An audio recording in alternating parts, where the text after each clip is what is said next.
What up, what up, what up, what up, what up? I'm excited tonight.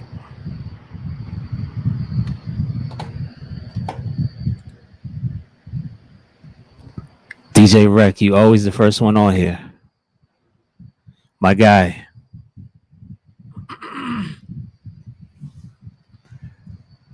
Let me know if you hear any background noise. I have the fan right next to me.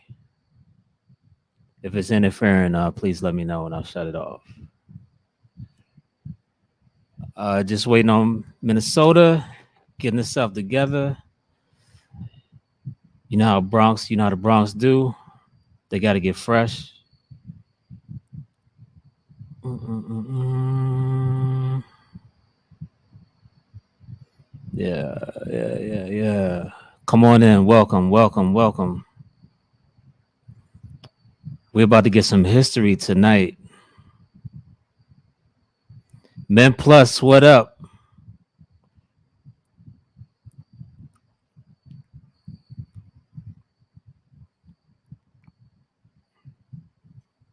We have the incomparable Agent Smith. I don't know who that is logging in from Facebook, but peace. My picture is crispy. That is the new Q2N 4K. That is the Zoom Q2N 4K. So you're look. I don't think this transmits in 4K, but the camera's 4K. JB Swift, what up?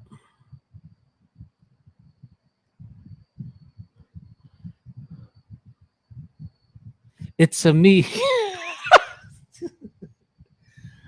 So that's either Hertz or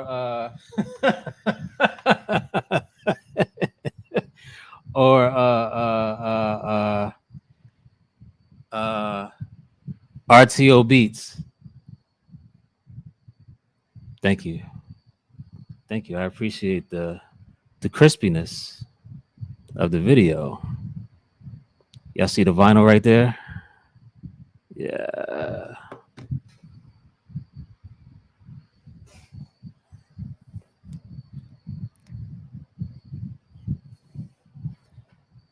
Mac, what up?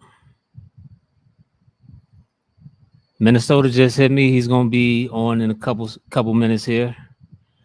Yo, the the backstory he's gonna tell y'all beyond the music is nuts.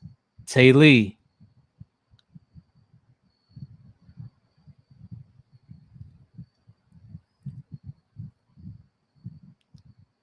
just just the whole pre-production and getting information from him. This is gonna be this this might be a 3 hour interview.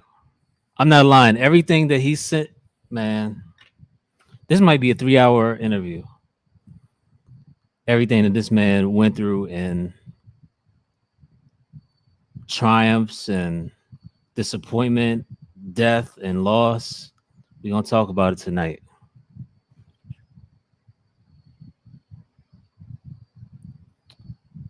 I want to do a story. It's a me.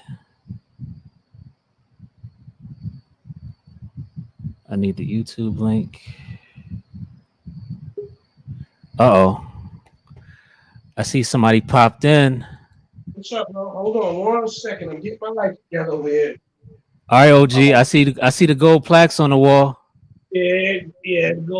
gold and platinum, no doubt. And matter of fact, most Def just went gold too. So I got about 12 of them that I'm missing, just for me being Okay. me.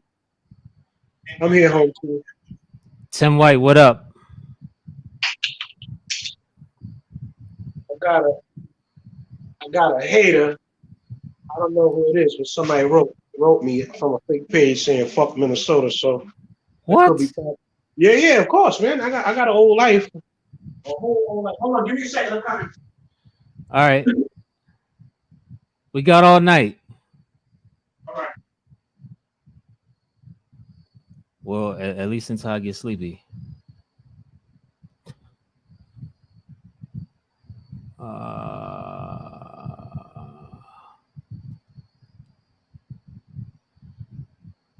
We got all night.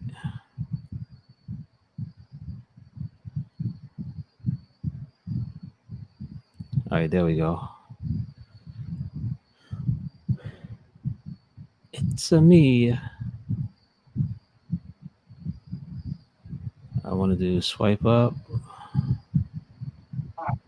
Where's my sneakers, son? Oh, shit. Ah, Oh, you went old school with the Sergio Tashini. shit. That's the only way for me. I got about 24 of these shits. Yeah, that's it. You know, I mean, I tell a nigga, somebody asked me, what's your image? I said, my image is me. A fly nigga who get a couple of dollars, man. That's all, man. You know, that's all. You know, so I put the did I get it right? I tagged you on both of my pages. Yes, That's yes, all right. I got them. You I got got both. it. Okay. Because I did one and my girl did one. So what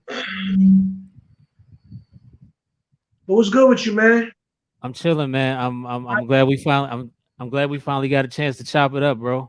Yeah, yeah. How you holding up in all this fucking craziness, man? Dog, I had COVID a month ago. Right. Yeah, so I still got a little bit of congestion, but I'm 98% back, like to Okay. normal. Okay. And you know, that's a whole nother topic.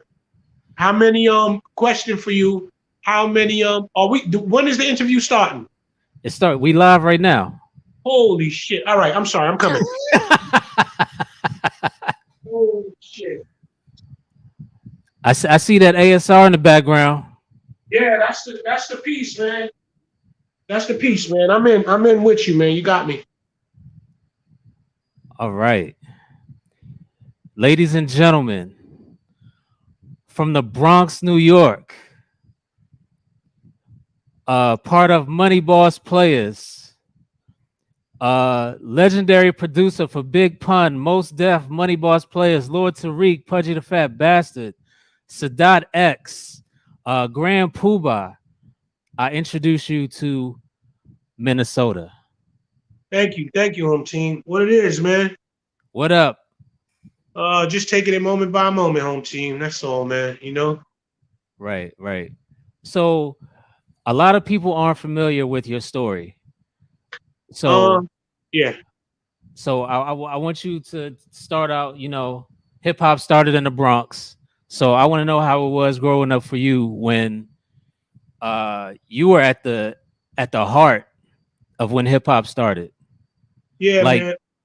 found like what do they call it? Ground zero Yeah, for hip ground hop. zero. Well, I like to call it, and this is gonna be one of my albums that I come out with. It's called "A Kid at the Jam." So you go downstairs. You're 4, 5, 6 years old, and I know that sounds crazy now, but back in the days, nobody was taking kids. So you could go the fuck out, but your Right, only rule was be upstairs when them street lights went off. So, we had a childhood. Like kids could go outside and play and have fun and do a bunch of wild shit, mischievous shit, have fun. It was no taking kids. So the streets was like your babysitter growing right. up. Because It's your neighbor had the permission to slap the shit out of you if you Oh was yeah, doing something no crazy. doubt, no doubt. Your neighbor had the permission to slap the shit out of you, and it was different because if they were grown men, and say the grown men were getting into some gangster shit or they were doing something, they'd be like, "Hey, you kids, get out of here! You get off the block." So they would tell you to get out of the circumference of danger. But yeah, growing up in the Bronx was crazy because it was like my old block is 183rd and Southern Boulevard. You go up to the next block, there's Crotona and Prospect are the next two blocks. So growing up on that side of town, I got to see Flash DJing outside when I was a child. You know what I'm saying? Wow. And then my Wow. cousins lived on Webster, and on Webster, in front of 1260 Webster, Flash came over there before with the 5 turntables. And this is pre-crack. There's no crack. This is the heroin era when the big time black bosses was controlling heroin and everything like that. And on that side, I would also see Flash, DJ Kusa, and DJ Formalo. And these are names that might not resonate now, but they were at that time in the original stages of hip hop. Right. And then when I got to Soundview, I moved to Soundview right after the blackout in '77. So when I got over to Soundview, you had that's when I got familiar with the whole Zulu Nation, Gestapo, Bambaataa, Jazzy J, Red Alert, a young guy, a young kid on stage with a red afro, DJing under red lights. When I got to that side of town, that's when I got, started seeing like the Zulu Nations, the Jazzy J's, and all that Right. kind of stuff. You sent me a very controversial text. You said hip hop started in Soundview. Yes. Explain Now, that. all right, look, right, I'm younger. I don't know. Okay. But Okay. whenever, just growing up in the Bronx, you speak to these people who are dope fiends, crackheads, or just older people who go to work and come home, and they're like, oh man, Herc ain't start that. Hip hop ain't start on the West Side. That started over here with Mario. So you hear this over the years and over the years and over the years. So now that Herc has the museum and everybody has him as the guy who started rap, now the elder statesmen are starting to come forward with it a little more. Like you got a YouTube channel called Michael Wayne TV, where you go and they talking to these kind of people, ex-dope fiends, ex-gang members, ex-crackheads, and they're talking to these just Bronx civilians, and they're all saying the same thing. It started over here. Herc and Bam were coming to check out what Mario was doing. And the break dance was the Black Spade dance. You know what I'm saying? Because they would dance to the break. So, that's just some Bronx controversy that's up with the elders. Right. So, growing up, and how did you get into music? Well, look, right. First and foremost, I always loved it, and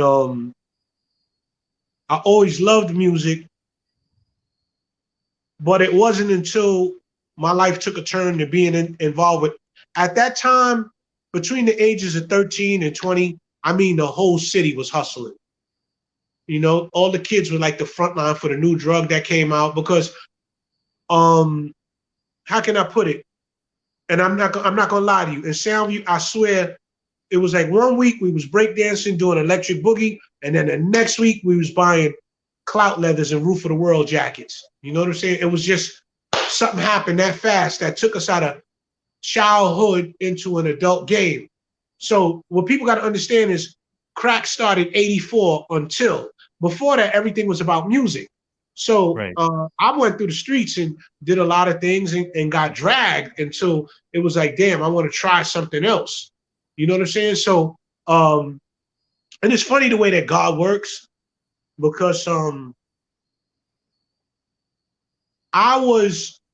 there were situations that made me move and stay down in Midtown Manhattan at my cousin's house. And when I got down there, my little cousin, he was working with some guys who had an operation going, and me being me, you know what I'm saying? I jumped in immediately. I jumped into the operation immediately, and a lot of things transpired. My cousin ended up getting murdered, and from him getting murdered and stuff like that, I definitely wanted to figure out something else. And my partner, who's a guy, he's a born again Christian now. He's not the street guy named Oye Black, Oye Negro from Midtown Manhattan. His cousin was the dancer for Brand Nubian at the time. He's a DJ now. His name is DJ Talim. And the other dancer was a dude named God Our Truth. God Our Truth and Talim, when I purchased my first beat machine, which is the ASR or the EPS 16 Plus back then, that was the lower version of the ASR. Right. So when I got that and got into it, man. You know what I'm saying? I just love music, so it was so easy for me to adapt. And then Peter Gunn's producer is the one who taught me how to use the machine because I'm straight off the street. I don't know nothing about the studio. To this day, when producers start talking about, oh, you got the Digio 107, I don't know what the fuck they're talking about. And people don't believe that because they feel like, yo, you know, you into this music, you do this, you do that. And I don't know. I know how to create it. That's it. I know how to, I'm a good song maker and I know how to create music. And I've been a ghostwriter slash ghost songwriter for the longest. Okay. Peter Gunn's producer, what was his name? K&S Scratch. KNS Scratch. Okay. K&S Scratch. He did Deja Vu. Everybody thought I did it because I'm so connected with them and so tight with them. Everybody thought I did Deja Vu, but no, I'm not the producer of Deja Vu. Okay. So when you get this EPS, you're what, 21, 22? Shit. Um, right on the money. Right on the money. Okay. Because we Okay. recorded the Money Boss album. We put out an album, and it was a hardcore album, and we recorded it in 1993 and put it out in 1994. So yes, right on point, right on time. Yes. So are you and the Money Boss players, Lord Tariq, are you guys living in the same all of you guys are in Soundview? Well, the Money Boss players, there was 6 of us that were the artists. Me and Tariq made up a group called Larceny Inc. inside of Money Boss Players. The second group was Questions and Answers, which was Big I C Dub. And the third group is Boss Money, which is Eddie Chiba and Trey Bag. So it was kind of like what Wu-Tang was doing at that time. Right. It was groups under an umbrella. So Okay. the name of that album that we had put out back in 1993 was Ghetto Chronicle Daily. Ghetto Chronicle Daily. Now, you guys put this out yourselves? Did you have Yeah, vinyl press? No, we put it out ourselves. We definitely put it out ourselves back then.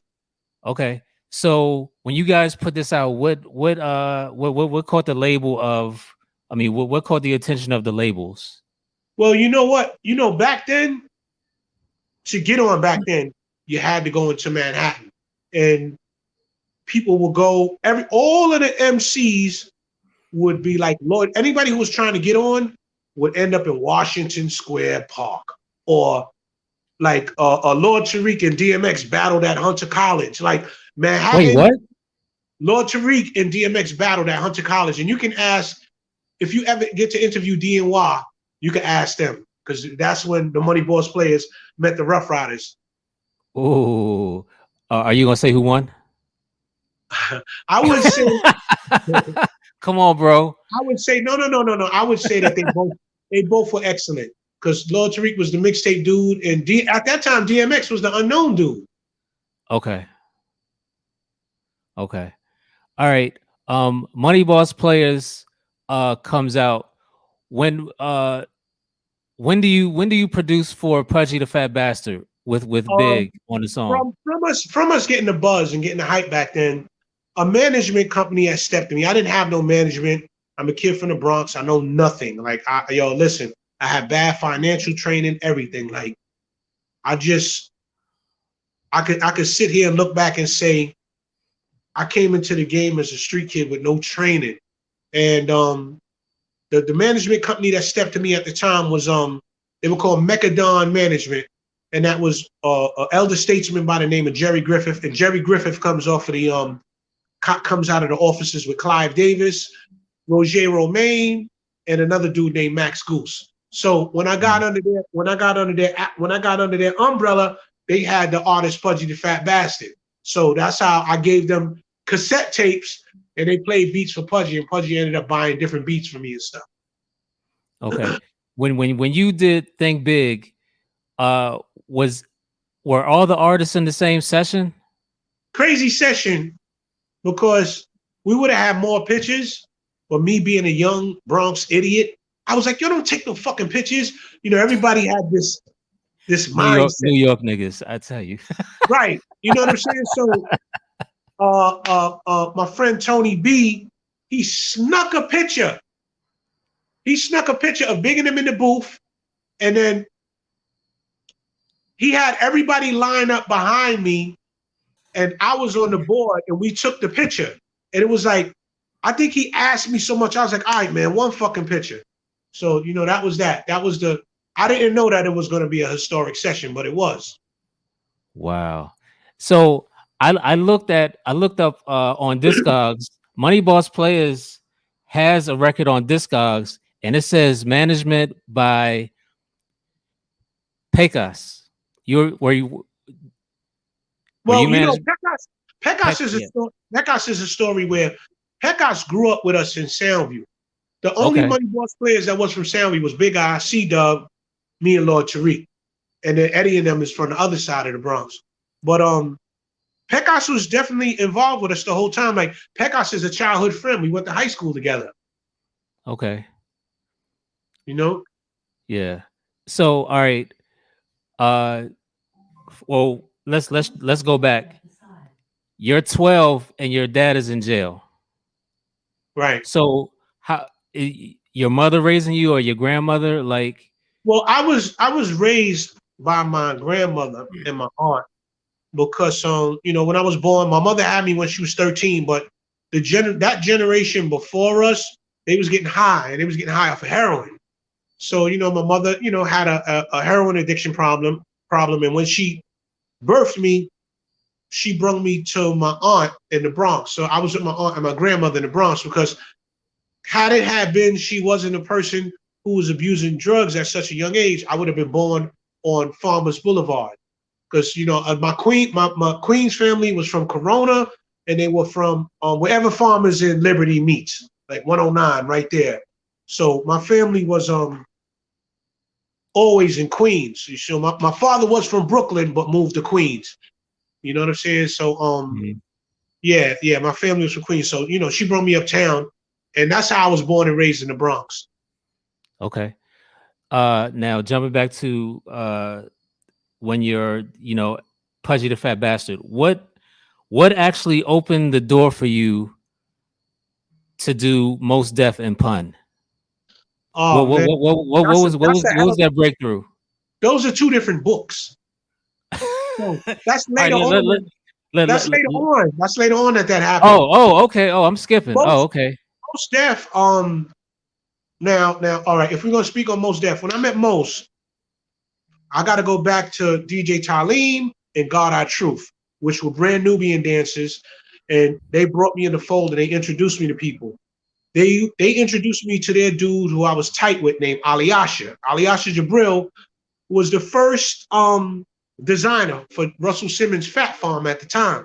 So Aliyasha Jabril, his homie was Mos Def. That was the Brooklyn crew. So I'm from the Bronx, but I've always been cool with Brooklyn niggas. So um Aliyasha Jabril introduced me to his partner, his man Mos Def, and we was cool. And we connected from there. So we didn't work till years later. I missed the whole first album when Mos got on because I was like, oh shit, I'm telling niggas like that's my man. And niggas acting like we in jail. Hey, get the fuck out of here. You don't know that nigga. You know what I'm saying?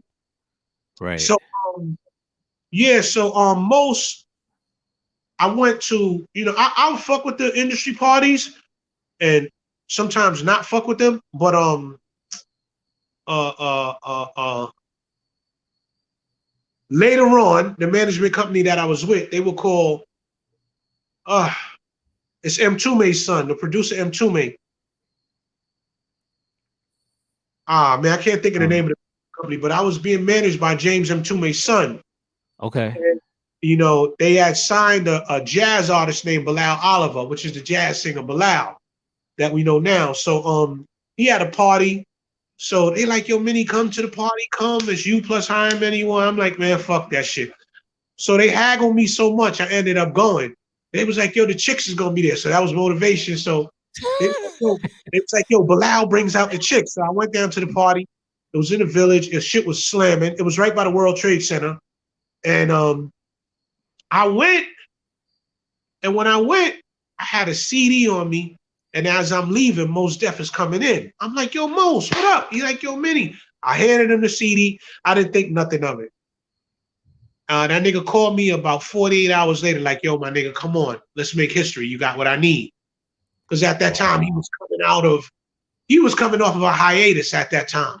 So that's when I got on his I don't know if The New Danger was a sophomore, but that was it with him. Okay. All right. So before Most Def, you're doing Pudgy the Fat Bastard. You're doing Money Boss Players. I worked with Uh, so many people I can't even fucking remember. I worked with oh, I, Sadat, oh, brand new. I got the list right here. Okay, When does Gemini the Gifted One come in? Gemini, the Gifted One, was my first placement Was that ever. Mercury? Was that It was at Mercury? Mercury. Before him, it was a group from North Carolina that was like De La Soul, and their names were Yag Fu Front. I remember And them. right, and I did a skit on their album. You know what I'm saying? But I don't count that as my first placement because Gemini was the first real Right. placement off of Mercury Records, and he was talking some shit that I could relate to. Brooklyn kids, I just loved it. You know what I'm saying? I've always had an affinity for Brooklyn people because my family is really from Brooklyn and Queens. So, by situation, I was born and raised in the Bronx, but I really probably would have been a Brooklyn or a Queens nigga. Okay. So you have a lot of history with Sadat X. Yeah. Talk about that relationship and how you guys came together. When I was working with Puba, Brand Nubian was beefing. I think it was from Brand Puba's album 2000, and Right. that was recorded in 1995. And That was the Arista album, right? Was that on that was yeah, yeah. and we were working in Platinum Island Studios at the time, and they couldn't get Jamal to do the record, but they had this record called Play It Cool, and they squashed the beef on the record. So that was the first time I met Sadat when he came to cut his vocals, and we clicked from there. And Sadat is just a real dude. Like, he's just an honest human being. Like, Sadat is just like Sadat is nigga, as I like to call it. And Yeah. the records that you did with Sadat were on Stimulated Dummies. Was that Dante Ross's label? Yeah, Dante Ross, another cool dude, man. That's my guy, Dante Ross. Right. Yeah, I have all those 12 inches. Okay. So Yeah. your hip hop. And, Yeah, and yeah. matter of fact, at that time, the group within us called Boss Money, they changed their name to High Times. They released a single with Dante was Stimulated at that time. Okay. All right. So you're getting these credits. You're getting your weight up. Naughty by Nature comes along. Right. I had no idea you did those songs by Naughty by Nature. Because Yeah. I thought KG did all the production for Naughty by Nature. I had no idea. Those KG, that's my guy. Vinny and Tretch, those are my guys. And they nigga, or really Tretch might be nigga. We had a basketball game, and I don't play basketball, but we young, we talking shit. So Tretch is like, yo, the Bronx versus Jersey. So I'm like, yeah, all right. So I go pick up some basketball wolves, right? And the game was either in Newark or it was I don't know if it was in Newark or it was in Fort Lee, but a bunch of Bronx guys, we drove out there about 5 cars deep, and we played with them. And it was real tense because I had the great relationship with Tretch and them, but it looked like niggas was going to fight because niggas was hacking it was a football game. So I went and got my man. I got my man Brian from Bronx River. He got like 2 of his dudes. I had 2 dudes from Soundview, 2 dudes from Webster. And yo, we was just retarded, man. When you were young, you just retarded. Like, growing up in the Bronx is just like, we went out there, the game went well, we pieced it up. And it was really like, of course we traveled to Jersey with guns. Because that was normal to, in hip hop to run around with guns and a bunch of guys. So, but everything turned out good, and that was it. We left and everything was clean and good, fine and dandy. I think Tretch is one of the most underrated MCs ever. Very much so, man. Very talented, man. Very talented. I actually, I had my friend Kwame, that's Money Balls, he can attest to this. I used to have a problem with, if I didn't like your verse, I would be like, yo, man, I don't like that. You shouldn't rhyme like that. You should rhyme like this. I told Tretch to slow it down on City of CeeLo. And Tresh just looked at me like I was fucking crazy. Like, what the fuck is you telling me how to rhyme? But just being blatantly honest, that's that. Right. Song came out fire though. Oh yeah, man. I love Song working came with out them. fire. Man. Yeah, I like them guys, man. KG is a guy that I'm gonna hook up with, you know what I'm saying? Because we connected on Instagram and we just shot it back and forth at each other. So, I'm gonna Okay. get with KG. Okay. You mentioned you were around Puba a lot. You produced Amazing by Grand Puba. I did four What on that album. you did what? I did four on that album. I don't even remember Did the you? cut. Okay. Yeah. We did six and four made the album. Okay. What was it like working with Poop? Let me just say, in the music industry, I got all my bad habits from Puba. Puba taught me how to be late to the studio. If Wow. anybody knows anything about Puba, if the session start at 9, Puba's coming 1:32 in the morning. And most def is another one, the tardy studio niggas. Wow. Oh, So so yeah. are you I, are start, I you started I started showing up early and using their studio time to record songs. wow. That's Yeah. nuts. So in this time, are you buying records to sample? Or Yeah, definitely, man. And yeah, definitely, man. You what, know what what's what so funny? what was your record collection looking like back then? It's so crazy because this record collection that I have here is there was a guy that owed me some money, right?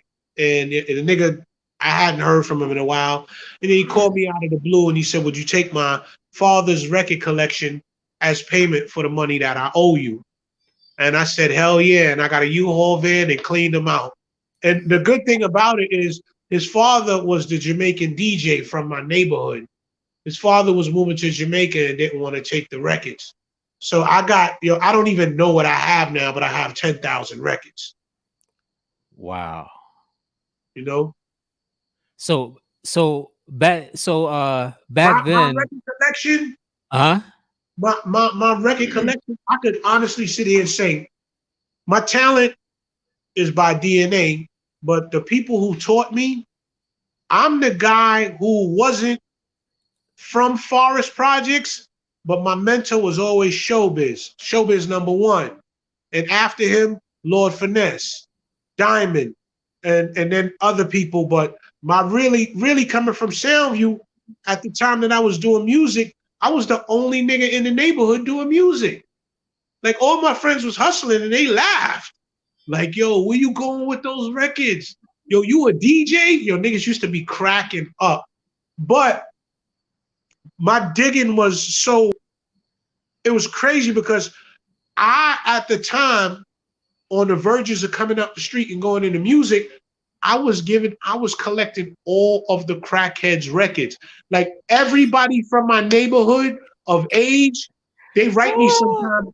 They write me sometime and they joke me out like, "Yo, nigga, can I get $1 for those records you took back in '93?"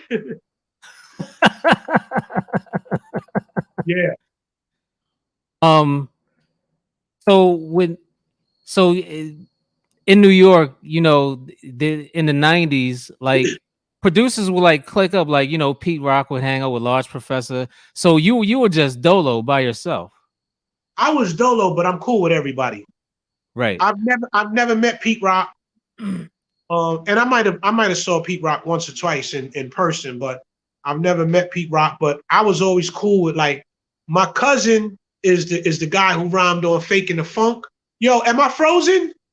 Nah, Oh, okay. Well, I'm frozen on my screen, but no, you good. my cousin is Ornika.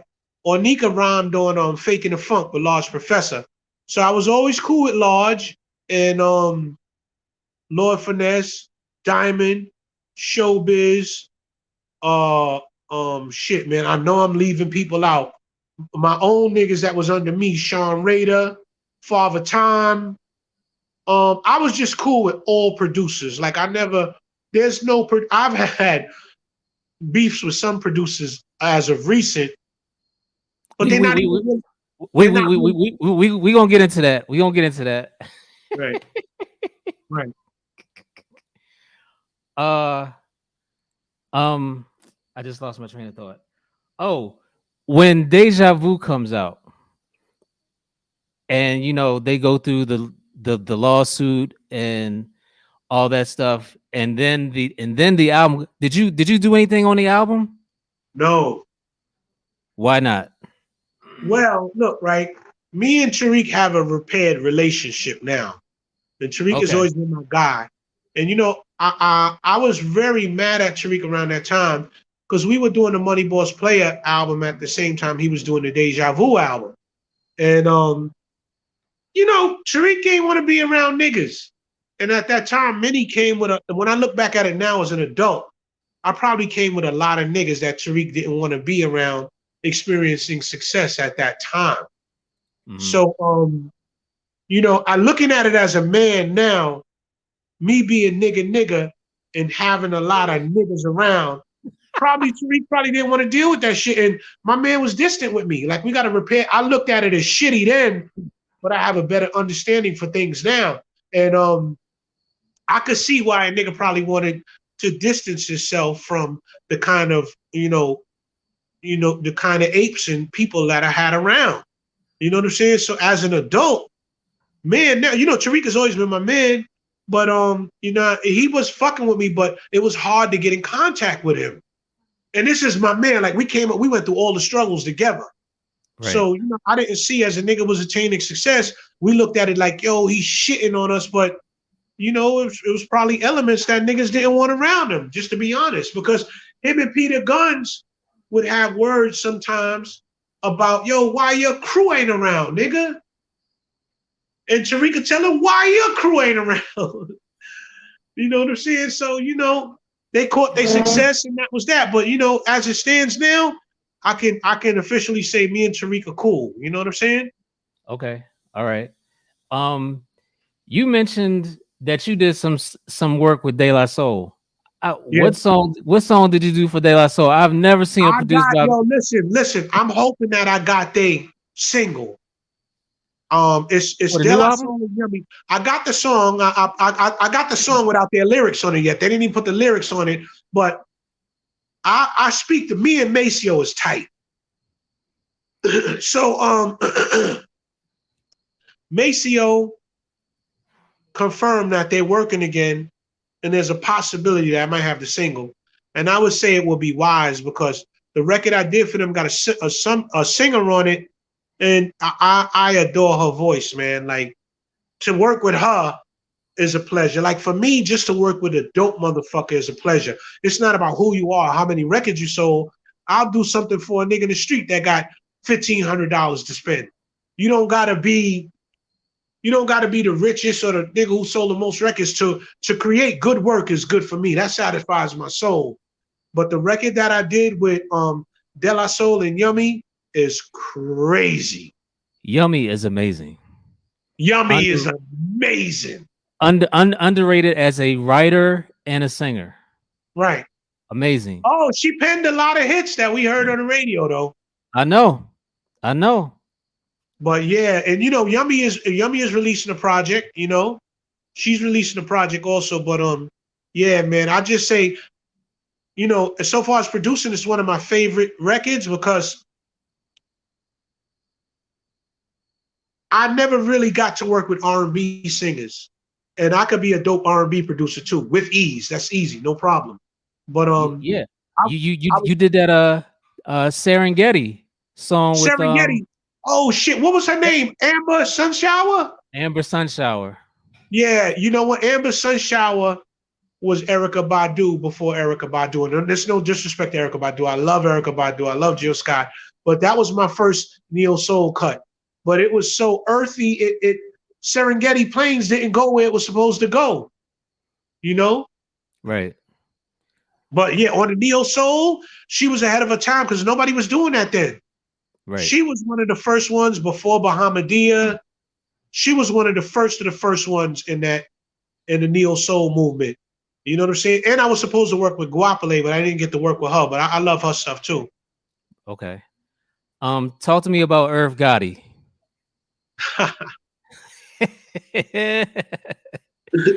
Irv Gotti. Irv and them, first of all, I'm getting calls. Yo, niggas stole your beat, Mo. What you want to do?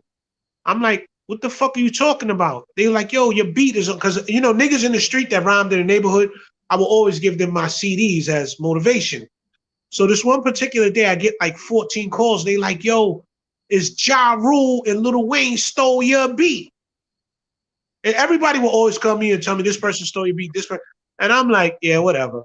So by the sixth, seventh call, my blinkers is up. So I've never been a person who listens to mainstream radio. I always listen to college stations and jazz and funk, and like real music moves my soul. So whether it's now or back then, I was always listening to like alternative music.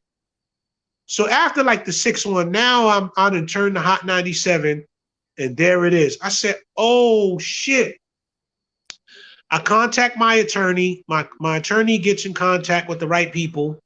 So my attorney connected with, you know, Irv Gotti's people. So we go down to Murder Inc., right? And at this time, no lying, 50 Cent leveled these niggas. Like it was, nah, nigga, I'm talking about, yo, Murder Inc. fire sale. It was almost over. So before my record, they had Clap Back. So, Right. you know, they had a little fuel for the battle. The battle was almost, you know. So after that, they released my record, which was a banger. We went down to Murder Inc., right? So, you know, keep in mind they stole the beat. So I go down there, I got my linen shit on, I got my dashiki, I got a kufi on. You know, I'm a Bronx nigga. We switch it up. Nigga might have a suit on for a good party. You know, niggas from the Bronx. When we get fly, we get real fly in the Bronx. So when I came down there, I think I had on like some country Adidas and white linen, beige off-bone linen pants, a bone dashiki, and a kufi. So when I stepped in there, Irv Gotti was down there with about 40 niggas. Because, you know, basically, you steal a nigga shit, that means come nigga shit. So I get down there, it's me, my cousin Andre, and my lawyer Jason Bose at that time. So we went in, and you know, my vibe was just, you know, I was happy to connect, you know what I'm saying, and work with somebody. So, you know, because I've always been an outside producer. I've never been in the industry.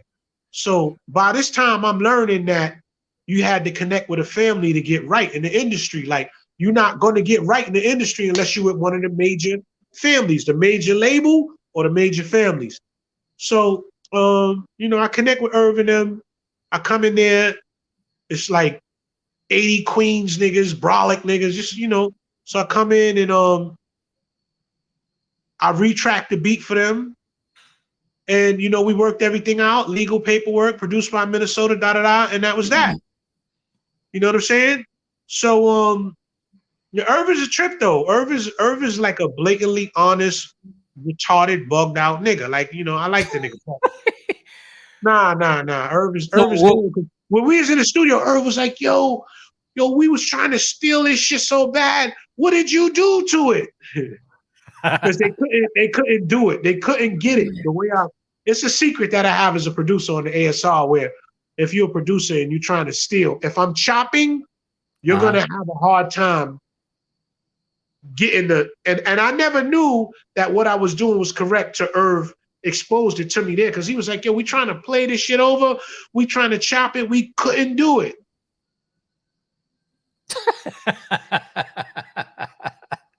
You know? Craig Mack. God bless Craig. Rest in peace. Very, very outspoken. Didn't get along with Diddy. It is funny because with Craig Mack, I wanted to get over the bad boy. I'm not gonna hold you. You know, I knew I had a sound that was like, you know, everything I was doing was like the Benjamins. I got that kind of sound. If I could, you know, even though I didn't do the Benjamins, I am the Benjamins. That's me. I get down. You know what I'm saying? But Craig was just, I don't know, man. Craig was just like a hip hop nigga. And I'm not gonna say a street person, but he wasn't ready for commercial success. He didn't get it. He wasn't ready for that level of stardom. And it happened for him, but it's like he fought against everything Puffy was trying to do for him. And I was trying to get over there. You know what I'm saying? I don't know. Me and Craig was cool, man. You know, Craig was an ill nigga, man. You know what I'm saying? Very ill. And Easy Mo, shout out to Easy Mo B. Easy Mo B is my man. I had a lot of unreleased records with Craig that were incredible because he brought out a real electronic side of me so far as production. I could do real weird, wild sound and shit with Craig. And all of the records I did with him got lost in the fire at the Sugar Hill Studios. And it's just like, there's one called Brand New Nigga that I did that's on YouTube that sped up so fast it don't sound right. But I got Brand New Nigga, and then Craig Mack really had a record called Fuck Y'all Niggas, and that's my word. Fuck y'all niggas with this, that, and the third. Like, he was anti-success. And that's the only thing I could say. But Craig was really like a person who was a standoffish person and wanted to be, and I could see where he would clash with anybody. Because Craig was a bug down nigga, you know what I'm saying? But he was dope as hell. And that voice. But what's crazy, his tracks were boom bap. They just happened to be in the clubs. Right. Like he wasn't purposely making commercial music, but his radio just gravitated towards, what was the joint that I think Q-Tip is sampled on the hook? Like DC radio was playing the hell out of that song. Right. You from DC, man? Yeah. Yo, that's crazy. My whole family is down there. They all Mitchells. Oh. I just discovered them. They used to own the junkyards and shit down there. Southeast. Yeah, okay. Off of Southern and Wheeler. Yeah, I got a big tribe in DC, my whole father's side, which unfortunately, I just connected with them back on Facebook because they have a family reunion. So yeah, I'm happy about that, but I don't know. But I got 1,000 Mitchells down in DC. They huge, you know? It's a small world, man. Yeah. All right, so let's talk about how Big Pun, Not a Player, came about. Let me preface this with, when I first heard that beat, I was like, there's no way the OJs let this song go with I'm not a player, I just fuck a lot. I was like, there's no way they cleared this until I saw the official 12-inch for it. I'm gonna try and be brief with Pun because I've did about 5-6 interviews on Pun. We grew up together. He was Dirty Chris, you know, dirty little Puerto Rican kid in the neighborhood. And I want to say his aunt and his uncle was down with the Cold Crush. So the neighborhood got all their Cold Crush tapes from Wimpy and Angie. The next fucking day, we'd have the cassette and Soundview. And the kids would have it because I was a child at that time because we played, Pun's uncle was Wimpy and I played on Wimpy's baseball team. So, I mean, we were so thirsty for Cold Crush tapes that I would be in my window overlooked the drug block in Soundview, which was Cozy Corner. And I would be in my window with my box on recording the hustlers downstairs playing the Cold Crush tape. Pun's family was connected to the Cold Crush. So Pun grew up with us. And in Soundview back at that time, we only had about 3 or 4 Puerto Rican families in the project that were like a part of, you know, just being out and about. Like really like, oh, they Puerto Rican, but these niggas is black. They carry themselves black, they dress black. And Pun ended up being one of them. So keep it honest and tell you the truth, Pun was in the game at one point. I'm surprised his criminal record never came up. Pun was with the shits. No, literally. And then after catching a few cases, the Italians that owned the pizza shop, Bob and Umberto, they took him under the wing, and then he had a job in the pizza shop. And he was still just dirty Chris. You know what I'm saying? He just, once he stopped hustling, he was working. He let his shit get shabby and all that. I know something happened with him, and I think the police came for him. He jumped out a window and he broke both his legs. He used to work out. He used to be like really physically fit. He jumped out a window. When he broke his legs, that's when he put that weight on. Okay. Okay. And I bumped into him in the Bronx on Southern Boulevard, and I heard somebody calling me by my government name, Mark. But I knew it was somebody that knew me because they were making fun of how my grandmother used to call me out the window. And he was on Southern Boulevard. We was in front of a store named Blueprint where we buy our gear at. And I walked over to him, and I'm looking. He's like, yo, Mark, why are you looking at me like that? Man, it's Chris. Yeah, I bust out laughing. I'm like, yo, what the fuck happened to you? So he's like, yo, Mark, man, I'm Big Moondog. I'm a rapper. And I'm looking at this nigga like this 300-pound nigga, 400-pound nigga's a rapper. And, from there, I always made it my business when I was out. I kept music on me. I gave him a CD. And that CD had a bunch of shit on it. He loved a bunch of my shit. But he took that one for his commercial release. So I got up with him after. He was like, yo, I'm not Big Moondog no more. I'm Big Punisher. I'm like, I'm still not getting it. We go in the studio, and yo, this nigga got a deal. Yo, this nigga is the only nigga that got a deal. We struggled with record companies. This nigga Chris got a deal. I was like, how the fuck do you get a deal? And I laughed when I looked at Steve Rifkin say on an interview, yo, I gave him a deal because he showed up on time. No one ever showed up on time in rap. And you know that nigga just, he was a Soundview nigga. He was a Soundview Puerto Rican. Everybody can't do what he did. At the end of the day, that nigga had a certain je ne sais quoi about him that was just in him. You know what I'm saying? Before Soundview was a gangster block, it was a gangster block, if you understand what I'm saying. It was like a real, people dressed, people wore fur coats, people wore nice leathers. It was that community where our Puerto Ricans on my side of town wasn't like the Beat Street Puerto Ricans.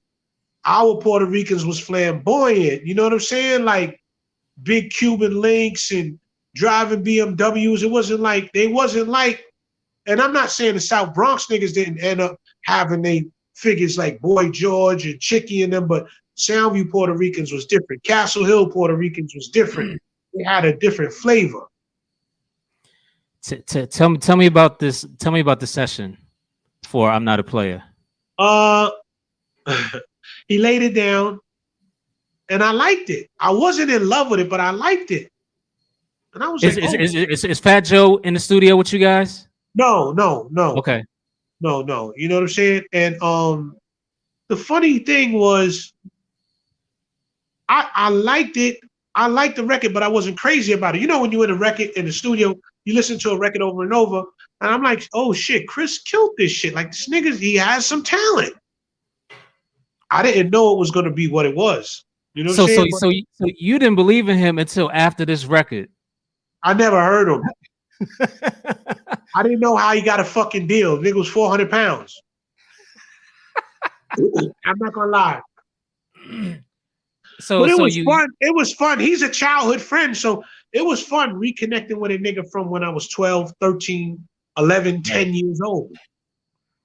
So you make this record, you take it to Steve Rifkin, you play it for him. What does he say? I didn't take it to Steve. Pun had the deal already. Wow. The nigga got a deal like he got a deal like this. So what music did he play for Steve Rifkin? I don't know what he played for Steve Rifkin. Steve Rifkin said in the interview, I gave him a deal because he showed up on time. Did you when clubs and DJs and radio picked up that single, did you know how big that record was? No, because once again, as a musician and as a producer and as a ghostwriter, I always wanted to be kind of behind the scenes. I never wanted to deal with no frontman work. I never wanted to do none of that shit. I was the guy. To this day, the Money Boss players get mad at me because I'm like, yo, shit kick off. We doing New York last. We not doing New York first. And they like, yo, why are you like that? Them niggas will perform. Them niggas will perform in the fucking pool hall. Them niggas, and it's just when like you when know, when when I was DJing, after the remix came out, I was still playing the original version. The yeah, remix is dope, but I was still playing the original version with the OJs. right, right. I mean, yeah, it was a good look, man. I mean, the OJs took everything. They took 100%. Oh, That woo! happened to Tariq and them, and I just knew pocket wise. I made money off of the record. I'm not gonna sit here and lie, but I thought pocket wise, I was going to outer space off of this. You know how Jeff Bezos sent up the fake rocket? I just knew. Wow, they took It a was hundred, it's, your music and, has been and and and they probably charged them for the video. yes, 40,000 to be exact. Eddie To come and Levert do was those. getting his money. Yeah, yeah. And I Shout got out there. Eddie. I showed up for the video late. And I think if I'm correct, that's where I met CNN, Capone and Noriega there. I knew you back then, coming out of New York rapping, everybody kind of knew each other, or there was a 6 degree of separation. And it wasn't really no trouble. There was shit happening, you know what I'm saying? Like, Mhm. I think my Bronx guys in Naughty by Nature almost got into it at the taping of, I think it was something called New York Undercover, because another guy that I'm real tight with is Ice-T. Ice-T, anytime I could catch up to him and get with him, Ice-T was always pivotal in giving me game. Ice-T was one of the people that he gave me a lot of mature aspects in how to move in the music, and just Ice-T has always been my nigga. Like, that's my guy, you know? Okay, so w- when when do you do Junior Mafia and Little Kim? After this is after Pun. Yo, listen, the first time I ever met Biggie Smalls was through my man, Mateo Capulango, Matty C. And Matty had a show at the Mars. And this is a show where I actually got on stage and me and Lord Tariq performed with Biggie that night in the Mars. And that's where I met Biggie. And Matty was like, yo, this is my man, da da da, unsigned hype for the source. And I'm like, all right, cool. Another big Brooklyn nigga, you know what I'm saying? Because at that time in the industry, coming into rap, you really had to look like fucking Al B. Shaw, Christopher Williams to, Right. you know what I'm saying? So I didn't get it at that time. And you know what I'm saying? I didn't get it, but I was always cool with Big. I always kept in contact with him. And as he grew, he always loved my production. So whenever I could catch up to Biggie, I would, you know? So how did you get on the Little Kim album? Through Big, man. Big, the funny thing, um, the funny thing was when I hear Cameron talk, right? Cameron said he went to Un and he told Un, yo, I'm the guy that Big wanted to sign. I'm the other guy that Big wanted to sign because we were sitting in the Land Cruiser and it was me, Busta Rhymes, Biggie was in the co-pilot, Busta was in the driver's seat, and me, Sal Black from the Money Boss Players, Father Time sitting in the back seat, and my cassette is playing. We just rhyming off of beats. And I was like, "Yo, Big, I got something." And I went in. I got my part, and I said a rhyme. And I saw Big look back at me with that cock eye, like what the fuck? So, after everything is said and done, we go back across the street to Big's mom's house, and all the Junior Mafia and all of them is over there. And actually, when we were sitting in the Land Cruiser, Little C's and the other dude from Junior Mafia was fighting with damn, I can't think of homeboy's name, man, but he's one of the guys that he manages like celebrities and stuff now. But Big was like, yo, nigga, he said, I'm gonna make you a rapper. And I was like, nah, Big, I don't rap, I just ghostwrite. He said, you a rapper now. And I didn't argue with him, I just left it at that. So, you know, the day that Big got killed, I was on the phone with him earlier that day. And he said something to me. He was like, yo, when I get back to New York, I'm signing you and Buck Wild. Wow. Y'all niggas got what I need. That would have, oh man, we missed I out. spoke to him. Yeah, I spoke to him the day he got killed. 3 hours behind. I spoke to him about 6 in the evening, and I was with my man Sean Rader, who's another Money Boss producer. My man K Mosley and somebody else. And I was talking to Big on the phone. And, you know, I'm with my friends. We got the sauce. We walking down the block. It was about 6 o'clock New York time. And, you know, he was just dead that night, man. He just got murdered that night. And that was it, you know? And I told him, I said, yo, Big, man, yo, be careful in Cali. I didn't understand him being out there. Like, it's like it was hot. It was hot at the time for Big out there. Yeah. You know, and I didn't go deep into it because I don't like to bring that energy. But Right. I'm gonna tell you something. When I hung up that phone with him, we were reading the source. And when I got to the back page of the source, there was a picture of him with the coffin, and I don't know if it was him and Faith. And I said, oh shit, he marked himself. Why would he do that? And I must have called back the number 20 times that he called me from. Because at that point, I was beyond scared for him. At that point, I was like, yo, nigga, chill. Get the fuck out of there. That's what I wanted to tell him. I never got to tell him. That phone just rung that they called me from. I never got to tell him. Okay, damn. Now I want to go to one of my other favorite songs that you produce, other than, you know, the Big Pun song, Ghostface Beat the Clock. That song right there, Ghostface snapped on that. Yo, listen, right? What I'll say is this, right? I don't know how Ghostface got the CD, but he got it. We went in the studio, he did the vocals. And I just was laughing to myself because, you know, being from uptown, being from the Bronx and Harlem have these similarities, right? So I'm cracking up laughing because he got this chain on. And all I'm thinking about is a line he said on another song. He said, King Tut piece, the size of Little Maurice. Like, once you start getting out to Queens and Brooklyn and Staten Island, they had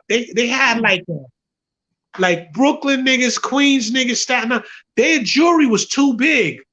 And that's hilarious to us uptown. So the truck jewelry, like he came in the studio, I don't know if it was a cup with diamonds on it, but I was cracking up to myself like, yo, these niggas is so Brooklyn, New York. Like, that's that Brooklyn, Queens, Staten Island. They just, he had a chain on his neck. Like, it looked like it was holding his neck down, my nigga. Like, yo. Did he have on, yo, listen, and he had on Wonder Woman, Mansa Musa Wonder Woman bracelets with like birds. Like, I was just amazed. He had the eagle? He had the eagle on his arm? Yo, listen, those niggas is too New York. Like, you could be so New York, but those niggas is too New York. And when they would be around each other and shit and they'd be building, them niggas was like, their slang is so ill. I ain't know what the fuck they was talking about. Nobody does. Nah. The fans don't. The fans definitely don't know. Studio, we in rock Mystic, with them though. Yo, we was in Mystic Studio one night, and Raekwon and Ghost was like, you know, they was building and they talking they shit. And he was like, word, God, gotta sneak one in the back. So I'm looking at this is, I don't know what the fuck these niggas is talking about, but it felt uncomfortable. That's all they were saying. Sneak one. Yo, I swear to God, man, because at this time, but also alongside of us doing the Money Boss project, we teamed up with some guys, which turned out to be Feds Magazine. So we were doing, I was helping with Feds Magazine in its embryonic stages before the first issue was even out. So I ran around with them before we had our fallout. You know what I'm saying? Mm-hmm. So, yo, man, but it was tense because at the time, my guy from Feds Magazine, which is Antoine Clark, who's the sole proprietor now, but Twan has a sarcastic way with words, and him and Ghost got into it. So now I'm like, yo, it's just maybe two of us, and it's like 1,000 Wu-Tang niggas in there. And Twan and Ghost is getting into it. And then all these niggas are saying, word God, sneak one in the back. So I'm like, oh shit, sneak one in the back. I know what a sneaking nigga in the back mean, but it was tense. Everything went cool. We left. It was cool. That was that. But yeah, I like the Wu niggas, man. I like the Wu niggas. So, you know, good relationship with Ghost if I come across him. And you know, Raekwon, my man makes the clothing. My man Torre makes the clothing for Raekwon. So, you know, they're not hard to access. You know what I'm saying? But those guys are my guys, you know? Okay. All right. Now let's get to Kanye West beat jacking. Yo, you know what? I'm gonna say this, right? And for the first thing I want to say is like, I've always looked at beat thievery as flattery.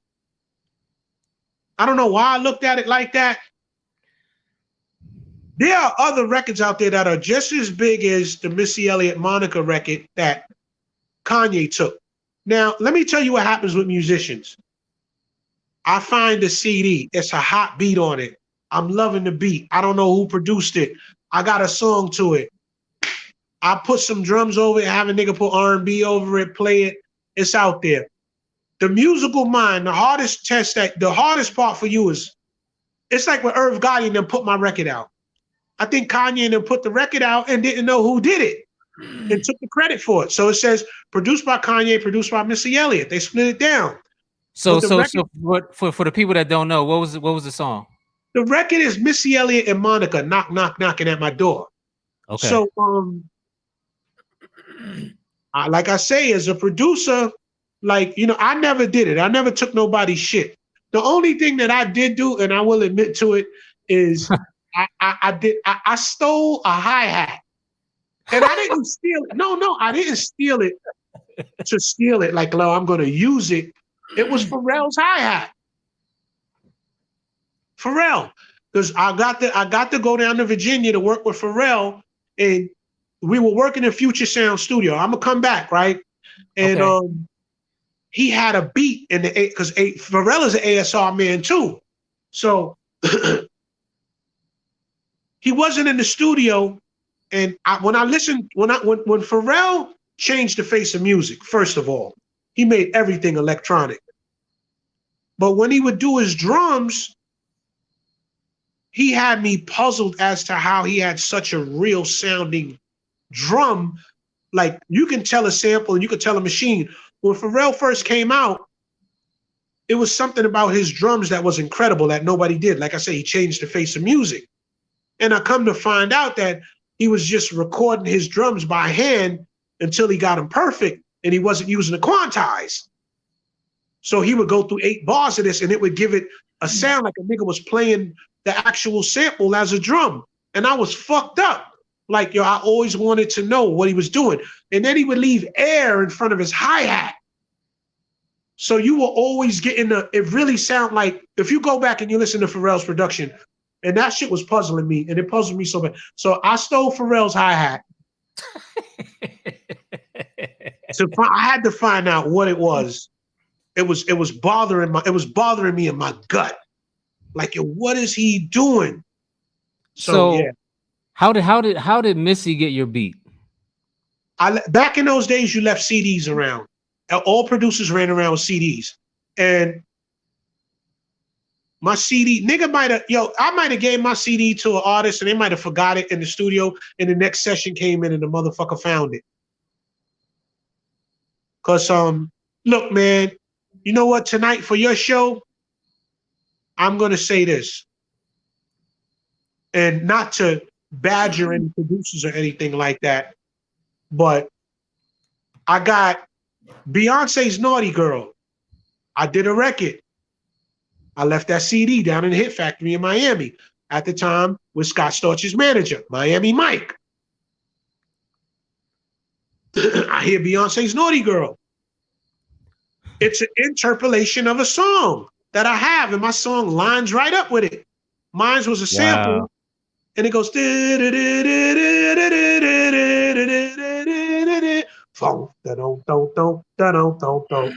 I hear Beyonce's Naughty Girl, and my song lines up exactly with it. So I come to find out, Scott Storch produced the song. At the time, Miami Mike, who I met through Most Definite when I was down there, I left him a CD of beats. Scott Storch replayed it. All right, I'm like, all right, maybe I'm bugging. Then Scott Storch produced the record Bean and now I'm like, okay, it's clear. Nigga is hold up. That's you? Yo, listen, I can't say it's me, but I can say it's me from producer to a producer aspect. Right. Because mine was but theirs was so once again. So then there was another beat. Now this one is somewhat of a reach. Out of the Bad Boy camp, when they did the record for Big, We'll Always Love Big Papa, I had a similar kind of record, but that record was a playover of my record and slower. You know what I'm saying? So it's just shit like that. Like that, you know, I didn't think nothing of it, but then Max B, The Greatest, comes out, and now that's my beat. But it was only on a mixtape, but it says produced by Dame Grease. So now I'm like, you know, and like I said, I'm not mad. I don't want to run into these niggas and have a shootout, or I don't give a fuck. I'm just more careful with my music now. Right now, I don't even have the website where you could buy beats from me. And everybody say, put up a website. And I'm like, I'm going to get all my throwaways together and get them on the website, but not my A1s. Niggas will get my B2s. And y'all can steal those all day. So there's a comment by Big Bad Show. He says, I have 4 beat CDs of his, and I never got any of them from him. Yo, listen, I was, you know, I bought the tower, and I was mass producing my CDs and throwing them all over. I was giving, yo, listen, because you know what? I wasn't with none of the family. So for me, I had to work harder as a producer. I was like I was a straggler outside. I was never with Bad Boy. I was never with G Unit. The closest I got to familying up with niggas that was Irv Gotti. You know what I'm saying? And at that time, 50 had threw a grenade in their office because it was over. No, I'm serious. Because when I gave them the joint and Lil Wayne and Ja Rule was on Uh-Oh, that record was getting ready to be major. But that Bronx energy, you got to understand at that time, I wasn't doing music. I was running around, you know, trying to break my neck, doing some shit that could have got me 20 years in federal prison. So, and it's funny because when I got my money from music, put it right in the street at that time. But, you know, at that time, I thought it was on. I was ready to do music again. And it's like that Bronx energy, whatever I was dealing with in my life was in that record. Them niggas got caught. The first show they did together, they both got knocked with hammers on both sides of the town on the same night. And who is this? Ja Rule got caught with a gun and Lil Wayne got caught with a gun and ended up doing time. Okay. And I felt like at that time, for what I was doing in my life, I felt like I jinxed them. I felt real guilty. Like I jinxed them because y'all niggas is 2 multi-platinum successful rappers. And I felt the life that I was living at that time, I felt like I jinxed them. So I had a lot of guilt behind that because I was feeling good. Like that shit is coming on. The crowd is going crazy. I heard when they did the show in the Beacon Theater, the crowd went crazy when they performed that shit. And yo, shit happens, man. You know that didn't happen, and Murder Inc. went away. I mean, like I really saw where I went down there one day, and the room got smaller, and the room got smaller, and pieces of the studio was missing. The speakers were gone, and Damn. I mean that it just happened, man. But I work with anybody, man. You know what I'm saying? As long as you dope, I'll work with you. You know what I'm saying? But I Yeah. like not the, I didn't give a fuck about the Queen's beef at that time with 50 and Murder Inc. I don't give a fuck about that, nigga. Whoever's paying me, I'm gonna come out and I'm gonna show up and I'm gonna work. Okay. Now let's fast forward to you in the hospital. Oh yeah, man. September 14th last year, I had a brain aneurysm. And with this one right here, like, there's something I learned about life, and I just got to say this on this thing, like, I learned something about. I learned more and more as I go along, but speaking from a place of wisdom, you never get away from the energy you put out. I would say me and my friends and my peer group, we destroyed a lot of people's lives. There was one time in my life where I could have probably been damn near considered a mid-level trafficker, you know? And you don't get away from that energy. The things you do, you never get away from. That shit may come back to your fucking children. And I pray to the source that, I learned my lesson, and I'm not trying to go out there and, you know, be that guy again. You know, just the things you deal with, they come back and they touch you. You never escape the energies you put out. I'm not going to call it karma, but what you're invested in will come back and visit you one day. Because when I fell out from the brain aneurysm, I was conscious for a while, and I lost control of my whole body. And I asked the source to forgive me for selling crack to this particular family when I was 13, 14 years old, out of all the people in the world. Because when I was growing up in Soundview, there was a particular family, and they were the Figueroa family out of Soundview, and their sister was a partner. Me and her hustled together, and she would be like, "Yo, I can't serve my sisters. You do it." And I for their family members who were getting high at that time, I was always the direct pipeline for them. And I really always felt guilt having the connection to that family, seeing what they were going through all through my life. And I never knew how I could repay them, or I just felt guilty. You know what I'm saying? But out of, my life, this is fucking 30 years ago. I come in my house, and when I fell out, I my mind, my heart, and my soul, I asked the creator for forgiveness for what I had did to that family. But yeah, I had a brain aneurysm, and it was just me and my son here. I called him. I laid down on the floor because at this point I lost control of my body.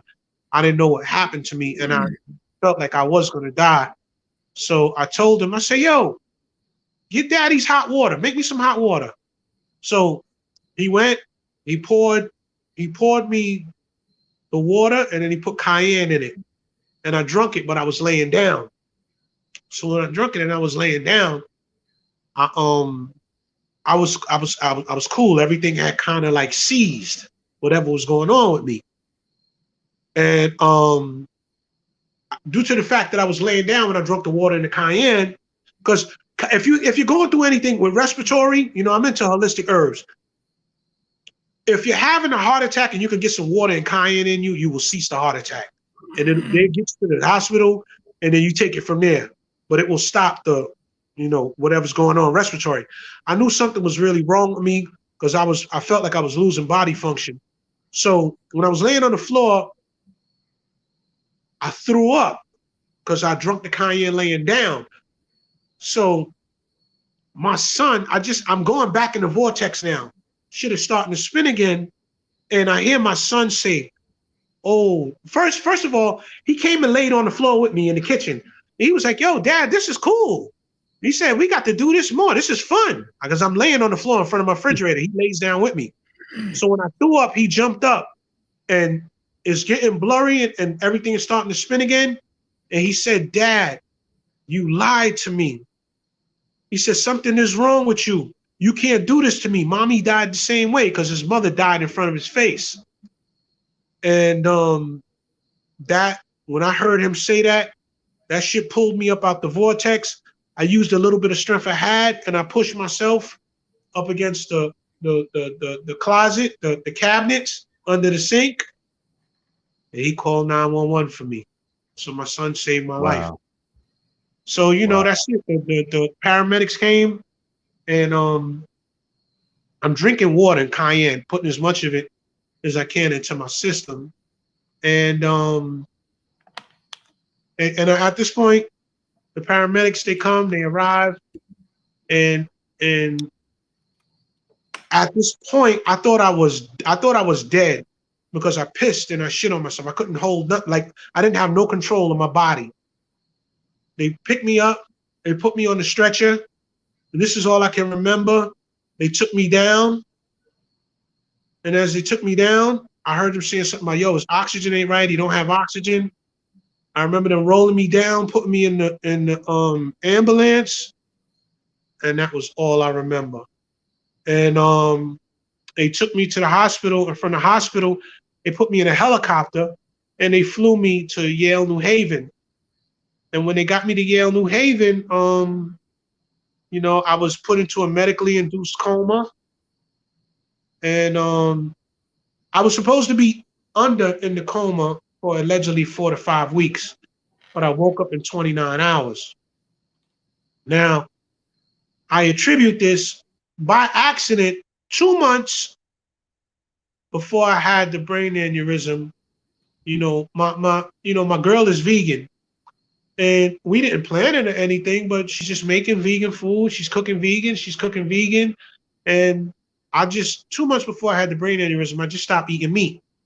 So I can only imagine what that brain aneurysm would have been like if I was eating all type of greasy food and I had all that shit in my system. So, the source has a way of, the higher power has a way of, I'm protected, man. I've been through a lot of shit, man. I've been shot in my head before. I've been shot on different occasions, playing around in them streets. I played hard when I was out there, and I went through a lot of different things. And I just got spiritual protection, man. That's all I could. Some type of, God is like, I like you, motherfucker. The higher power, the source is like, I like you, because yeah, man. I've been through some things, man, but that was that. I was supposed to be in a coma for 5 weeks for the medication they put in me. I woke up in 29 hours, and this was September 14th of last year. I wasn't coherent. I was up. I was talking to people, but I wasn't coherent until my birthday, October 6th. Wow. So, I looked at that as a birthday gift from the source, the higher power. And it was weird to me. I'm not a person, like, I'm not into Allah. I'm not one that's into Jesus. I do believe there's a God, and I do believe there's a source, whether it be male, female, male, whatever, the spirit, the universe, whatever it is. And, I have a different appreciation for God, because there was too many things that were too coincidental where the universe was speaking to me like, nah, nigga, I exist. You playing around. You know what I'm saying? So, I got my, I'm learning how to give it up to the source, and be more in tune with the higher power too. You know what I'm saying? So, because I wouldn't say I was an atheist, but I ain't give a fuck about it. You know what I'm saying? I'm not, I definitely, you know what I'm saying, me and my crew at younger ages was like, yo, nah, white Jesus, get out of here with that shit. We was those guys hanging with the 5%ers and all that. So I respect everybody's religion now, because I wasn't a religion respecter. I'm not going to sit here and act like, I was a religion respecter, but, the higher power, the source, definitely got some things for me to do, and it's a reason that I'm here, you know. So Exactly. I Exactly. survived that, and I'm happy, man. You know what I'm saying? 'Cause I definitely wasn't a God-fearing man at one time, but I definitely understand that there is a God, there is a source, and not just because I got my ass bust by the higher power, but you know, I've been dragged in my life. My life is one of a person who was committed to hustling and doing terrible things in his community. Because you know, sometimes we don't look at it. We contribute to our demise. So you know, that energy came back and it zapped me, man. It hit me, and I'm happy to be here. I have a total different appreciation for life, and you know, I got revenge out of my heart. One of the biggest battles I've had in my life was with revenge, man. You know what I'm saying? And how you're supposed to play it. Man, if I got to go back to the projects and kill a nigga that's sleeping on his girl's futon or another nigga that's struggling like me, like I get it, man. I'm past it. And it was a real hard thing to get past because you know, I would say being from the Bronx breeds some stupid niggas. And when I say stupid, I'm not saying ignorant. I'm talking about niggas that's committed to the lifestyle. You know what I'm saying? So we with the shits. All of us are gangsters up there. It's not one person in the Bronx. The nigga that is coming knocking on your door with Jehovah Witness books is a gangster. You know, like I say, lottie dottie, you could be a nigga's first body. You know what I'm saying? But you know, I'm just happy to be alive. I got a new appreciation for life, and I don't got no beef with nobody. I might have people who are mad at me, you know, one or two people, but otherwise than that, man, I don't give a fuck about negativity on any level. You know what I'm saying? The only way I would kill a motherfucker and get a good night's sleep is if there was something threatening right in my face. You gonna get it. But otherwise than that, man, I'm here to make good music, make good money, take care of my family, come back to my community and do good things. That's it, you know? Word. So speaking of music, what do you have coming up next, Hey, music look, wise? man, I've said this right now, I'm not really concerned with working with people, but if I come across certain people, I will. And I've been saying this for a while, but I would love for the locks. Me and Jadakiss always been tight. You know what I'm saying? And I just released an album called Once Upon a Handshake. So with the current state of music, I'm not mad at the kids. I like what they do. And I'm glad the elder statesmen are getting back in to get their shit off because I want to hear Hove. Nigga, I want to hear Jay-Z. I want to hear that. I want to hear Benny the Butcher. I want to hear my Money Boss Players. I want to hear Boss Money. I want to hear Eddie Cheap. I want to hear Trey Back. I want to hear that kind of music. So in essence, if it comes across, if it comes to me, I'll do it. And I'm not really chasing artists around and stuff like that no more. You know what I'm saying? I'm happy. I'm connected with the locks. Those are my niggas. I make a call, I'm down there. That's no problem. You know what I'm saying? I'm Hmm. working out of the studio in Norwalk, Connecticut. I fuck with them sometimes, from time to time. Sell no studios. Um, I'm just here to do positive shit, man. You know what I'm saying?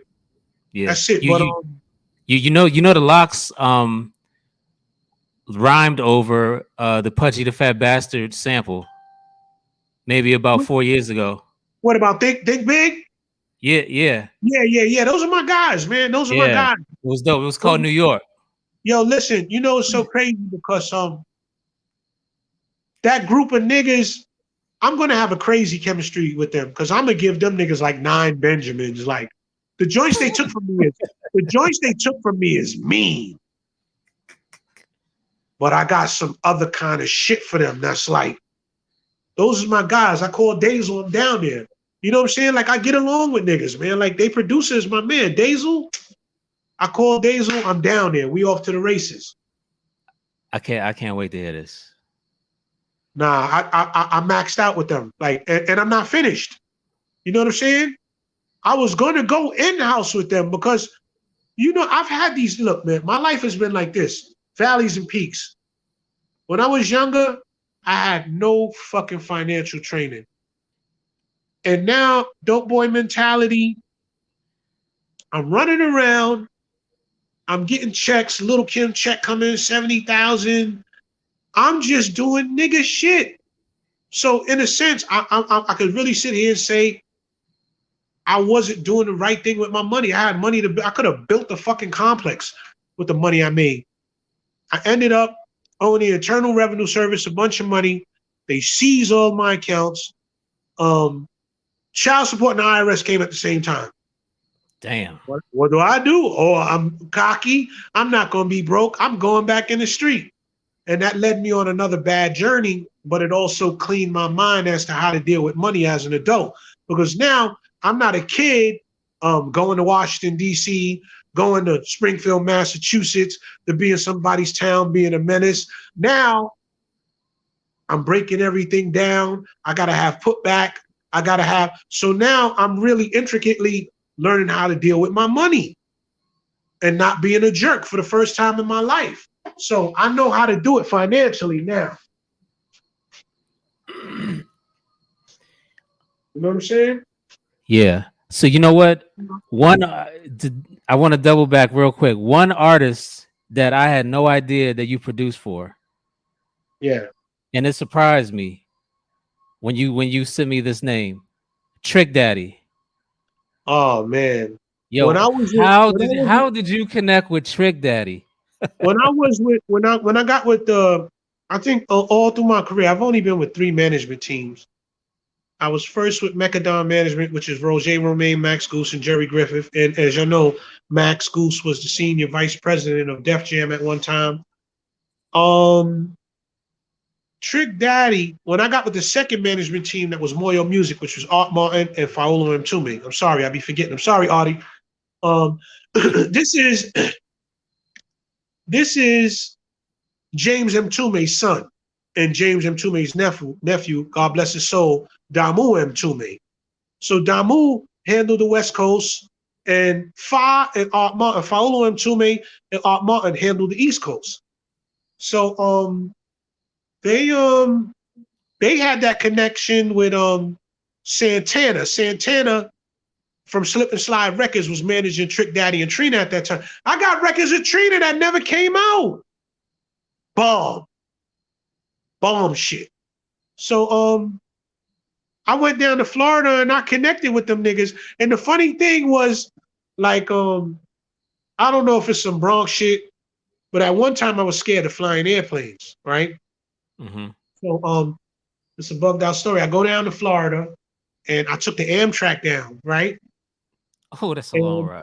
It's a long ride, right? So it was a nigga who went berserk on the train in Philly, right? So they took his ass off the train. He was like, you're gonna see, you're all gonna see, you're all gonna die. So they kicked the nigga off the train. So he spooked the shit out of me. So I'm spooked the whole ride. We get to Coosawhatchie, South Carolina. And if I'm lying, I'm dying. The fucking train crashes doing 100 miles a fucking hour. Babies flying by me, all kind of shit, my nigga. And people were hurt, injured. Train crash in Coosawhatchie, South Carolina. I'm talking about derailed, my nigga. Part of the front of the train flipped over. I was in the back cart, so I had my tray down. I caught the train jabbed the shit out of me and hit me and knocked me back, and that was it. Other people were kind of fucked up. Some people were injured, but for the most part, nobody died. Matter of fact, I'm wrong. The conductor died. The nigga who was driving died, and made it out of that. Had to wait for had to wait for a bus now. The bus finished the ride from South Carolina to South Beach. So when I get down there, I meet the nigga Trick Daddy come to the studio. He said, boy, this is his first words to me. He said, boy, the nigga you scared of the airplane, nigga scared of an airplane, nigga crash on the train. Nigga, death is gonna get you, it's gonna get you. You can't be afraid now, my nigga. First thing Trick Daddy ever said to me, and we laughed, and that was it. You know what I'm saying? But yeah, man. I loved working down there because it was like Trick had put us up in a nice hotel and went to the studio. and I'm fucking on South Beach having a ball, nigga, free trip. You know what I'm saying? So I was in Hit Factory out there with him. I was in Slip and Side Studio. So yeah, I had a good time down there working with him, and I connected with because Trick is nigga, hands Yes. down. Yes. That nigga's nigga. Like nigga had me in the projects, nigga. Like Trick Daddy is with the shits. I didn't even feel safe running around with that nigga. Wow. You know what I'm saying? So yeah, Trick, and then the thing out there, right?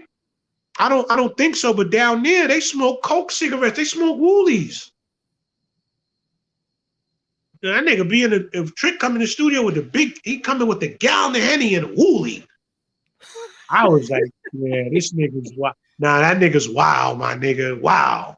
Now let me. Are you traveling with the ASR, or are you just bringing this? Do they have do they have Well, you ASR know already what? there? You know what? I went on tour with most. When I went on tour with Mos Def, I carried the ASR and the disc and load up on stage. And we had a segment we would do when Mos was doing the New Danger album, and he'd be like, "Minnie, what you got for me?" And depending on what beat I would play, he would just rock off of it and go crazy off of it. You know what I'm saying? So we had fun with I carried the ASR moving around on tour with Mos Def, definitely. You know. Dope, man. Hey, I really appreciate you coming on tonight, bro. You drop hella gems for everybody in the room tonight. Right. Like this is one of my best interviews. Yeah, thank you, man. Yeah. You had to come off of some of that Sergio Tashini though. Well, you know what, man? When you come down to DC.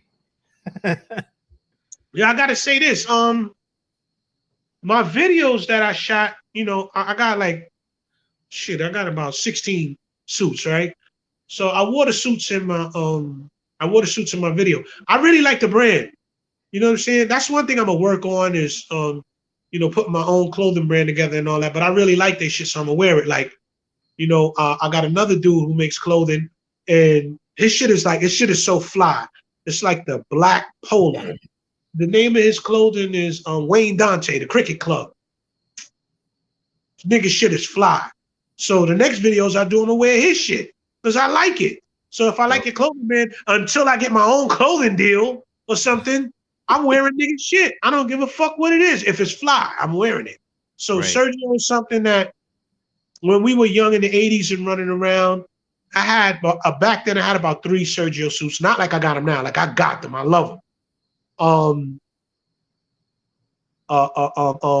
Back then, the guys that wore them that we kind of would see in the street back then, Richard Porter was a guy who always wore the Sergio Tacchini shit. And I always thought that Rich had a fly style. And I would look at him. He's the first guy I ever saw with a Marmot. You know what I'm saying? First guy I ever saw with the Rolex and the Rolex band. So yeah, you know, I kind of loved the Sergio Tacchini shit for that time. And it was a tennis brand that I always liked. I saw Rich with it after noticing it because I'm a person that's always fashion conscious to what everybody is not wearing. You know, if everybody is going right, I'm going left. You know what I'm saying? I've always been a person like to wear fly shit, you know? Yeah. Sergio Tashini was very big in DC back then. It was Sergio Tashini, Lecoq Sportif, New Balance, and Diodor's. Yo, listen. No, you leaving something out because there was a brand. Oh, I'm leaving a lot out. There was a brand when I was down there that was getting ready to kick off, but it's like the fucking crack era fizzled out and New York went home. But when I would go to DC, because I've been to Crystal Skating Rink, and I've been to the Ibex, because I lived in Oxon Hill Village for a little while with my aunt when I was trying to do the right things with my life. That's DC version of Soundview. Right, yeah. You know what I'm saying? My cousin lived in Southview Towers. My people was over southeast, southern and Wheeler, down the block from DC General Hospital. And look, right, you want to hear something funny? I was one of the New Yorkers out there doing my thing in Mayfield in Paradise. Wow. It was, and all I could say is I really thought I was a bad guy until I got out to DC.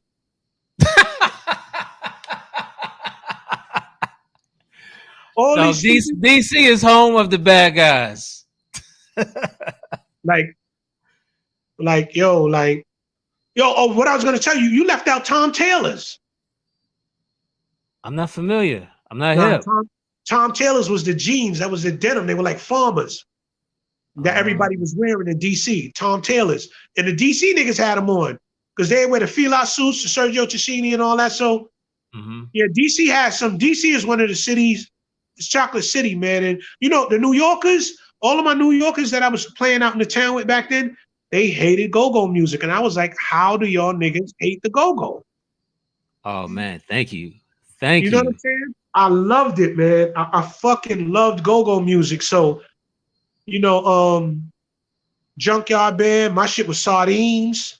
I Hmm. was a New Yorker who was big on sardines, and niggas like, yo, what the fuck is this shit you listening to? I love sardines, man. Sardines. Hey, Hey, with pork and and pork beans. and Loved it. beans. Yeah. Yeah. Yeah, So bro. yeah, man, my whole family is from my father's side of the family, South Carolina and DC.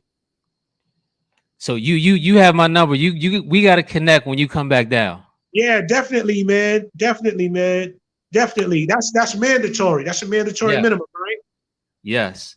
Go ahead and shout out your social media links. What you got? I know you got. My social media links,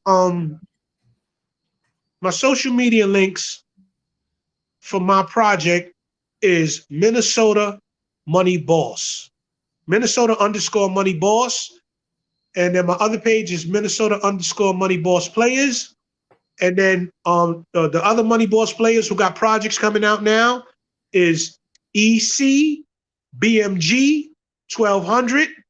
That's Eddie Chiba from the Money Boss Players, and we working. That's it. And then you got Lord Tariq, of course, on here, and my guy Peter Guns. You know what I'm saying? So you know, Right. that's what it is, man. You know, that's what it is. So I today I created a produced by Minnesota Spotify playlist. Right. The link is in the chat for you guys. If you want to check out, this is by no means all of the songs that he produced. I left off. I couldn't find the Ill and Out scratch. I couldn't find the what was the R&B shit we were talking about?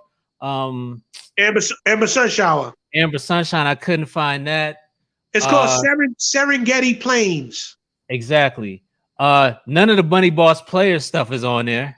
It's on Spotify. You gotta work on that. Yeah, we got a lot of work to do, man. You know what I'm saying? Yeah. Definitely, we're gonna do something too, right? Mind you, and we left this out the interview. Before I get off, I have to say this. There wouldn't have been a Money Boss Players if there wasn't this group out of New York called Mob Style. Mob Style was the first, it was corny to rap until Mob Style did it. Mob Style was AZ, who was it was AZ, Alpo, Richard Porter, guys like Kev Childs, just people who were street figures up here in the North. So when Mob Style started doing music, my setup was crazy. I had the block going, I had the vials and packs, and they put out a tape called The Good, the Bad, the Ugly. And when they were rhyming, that's what made me say, I could do this now. Like it was okay because, you know, that was the Mob Style was when street guys said, okay, I can be a rapper now. Because at one time, street guys superseded the rapper. The rapper wasn't cool, the street guy was. Right. The rappers looked up to the street guys. And that was the beginning of street guys looking up to the rappers. Right then and there, The Good, the Bad, and the Ugly. Mob Style, after that, Mob Style created hardcore rap in New York City. They created hardcore rap, period, because they came out before NWA. Wow. That was the beginning of New Yorkers saying, oh shit, let me get off the block and let me get into this. They were mid-level traffickers that put down the cocaine and made music. So and, yeah. So you have to come down in October because Brand Nubian will be here. Okay. In October. It's brand new. Brand Nubian is doing a song. Is doing a song. They're doing a show in Bethesda, Maryland, with Smith and Wesson. Right. So I want me and you to go to that show. Okay. Okay. When is it? I want to say October 7th, but I'll confirm what the date is, and Oh I'll shit. get back to you. You know what? This is good because that might be a good birthday gift to me to come down there and chill out with my family, hook up with you, and my birthday is October 6th. Nice. So yeah, that might be a go. That's We'll what's get up. into that after. Cause yo, you know Okay. what? My family in DC is big as my family in New York. I just don't know them.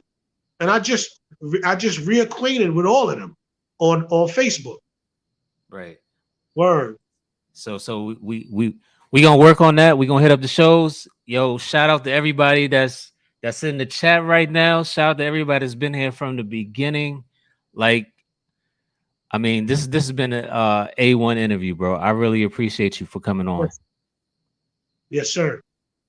Yes, And sir. we definitely gonna build some more after this. Okay. All right, home team. All right, bro. Thank you. All right, peace. Peace. Yo. Thank you guys so much for joining me tonight. I'm working on some other producers to come on. So I'm gonna try to make this every Friday thing with the producers. So, you know, we gonna get back right with y'all, you know. Rest in peace, Black Mav, BG. Shout out Dirty Old Men. Men Plus got some vinyl out right now. Um, yo, you know what? The night's not over. Yo, Man Plus, I'm gonna send you the link real quick. Let's get some people on here. And if you want to come on and chop it up, let me know your Twitter handle, and I'll send you the link to log on right now. I feel like talking about some hip hop. He was really going. I wasn't expecting all the street stuff. Let's go. I agree. Minnesota is one of the greats.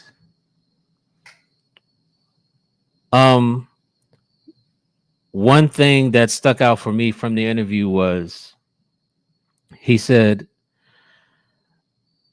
I'm paraphrasing. He said, the energy that you put out is the same energy that you get back. And that is 100% true.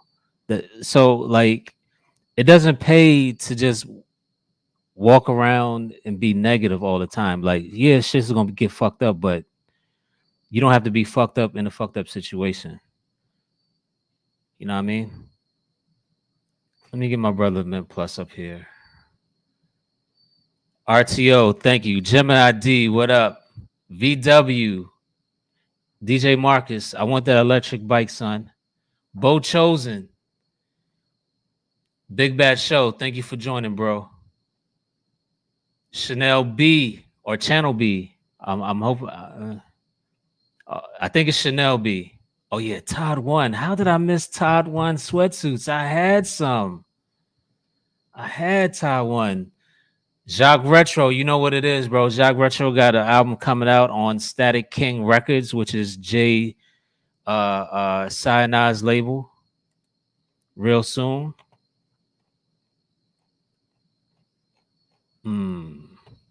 Where you at? Where you at?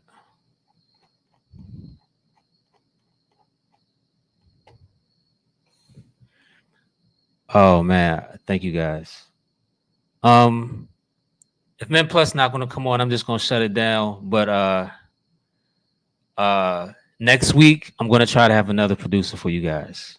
I promise you, I'm gonna try to have a different producer every Friday. So thanks for coming. And oh, he said hold on. Okay. He must have been in bed. So he's about to log on. If you don't know who Men Plus is, Men Plus, he has produced for KRS One, El the Sensei. He'll come on and give you his. I want to say MOP. For some reason, I have MOP in my mind. I don't know if he's done anything with MOP, but for some reason, MOP sticks out. Pause. Oh man, that was a wonderful interview.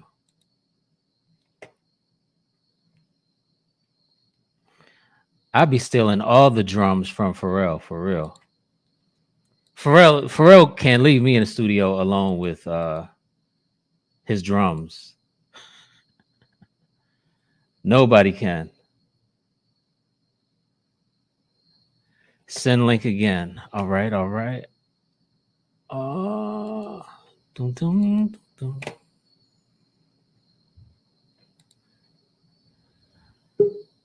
Oh, hold up. Somebody's on. There he is. My brother.